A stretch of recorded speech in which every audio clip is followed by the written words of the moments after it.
A bipartisan House task force investigating the July 13th assassination attempt on former President Donald Trump said the event was, quote, preventable. That's according to a preliminary 53-page report detailing the shortcomings of the Secret Service and law enforcement that led to the deceased shooter Matthew Crooks opening fire at the rally in Pennsylvania.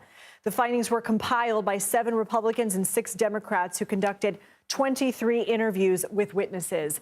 Their report reads in part, quote, fragmented lines of communication allowed Crooks to evade law enforcement and eventually climb onto the roof of the AGR complex and fire 8 shots.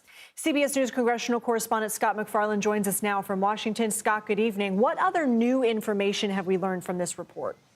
This July 13th failure was unprecedented. It was unacceptable, and to a degree before July 13th, it was unimaginable. So it's not surprising there are so many different investigations into what went wrong with the Secret Service that day. This House bipartisan task force report includes things we've seen before, but also a few different notes that explain or at least detail the lack of urgency among some in Butler, Pennsylvania on July 13th. They described this walkthrough, this protocol-laden walkthrough that law enforcement did before the event, and they describe it as happening without urgency. Like people were milling about. It seemed unfocused, without unnecessary energy behind it.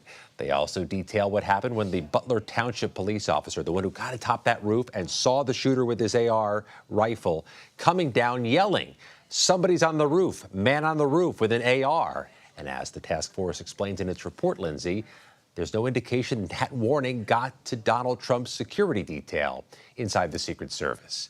The U.S. Secret Service has responded to this task force to CBS News and to the previous report, saying they're already making the changes recommended, that they're improving their communication, including their interfacing with local law enforcement. But there's yet another indication in this report that what happened that day was highly preventable, yet wasn't prevented. I mean, we knew about the lack of communication between Secret Service and local law enforcement, but the fact that there was a lack of urgency is startling. This House task force is also investigating the September Trump assassination attempt at his golf course in Florida. That occurred after Acting Director Ronald Rowe called for a paradigm shift at the Secret Service. Do we have any indication of how that investigation is going? We know they're continuing to look into that West Palm Beach incident from September 14th. They've had little time to work their way through it. It happened 2 months later. But we also expect a final report from this panel by the end of December, in which we expect recommendations for what went wrong or what didn't go wrong in Florida with that second attempt. We can tell you our latest CBS News reporting about the defendant in that case, a man named Ryan Routh. He's asking for a new judge to be assigned to his case. The judge assigned right now is Judge Eileen Cannon, whose name may be familiar. She was the Trump appointee who dismissed Trump's classified records case in a controversial decision in July. And per our latest check, Lindsay, that case set for trial now in mid-February. Another story you have been following. What can you tell us about this new lawsuit from the Central Park Five against former President Trump? Yeah, a different legal issue here. This is a defamation, intentional infliction of emotional distress civil suit filed in Philadelphia.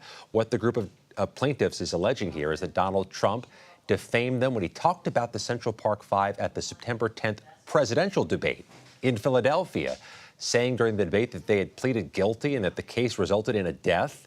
The lawsuit says these men did not plead guilty and that there was no death in that case. That case, again, filed in the U.S. District Court in the Eastern District of Pennsylvania. A summons in the civil suit has now been issued to Donald Trump. Scott MacFarlane, thank you.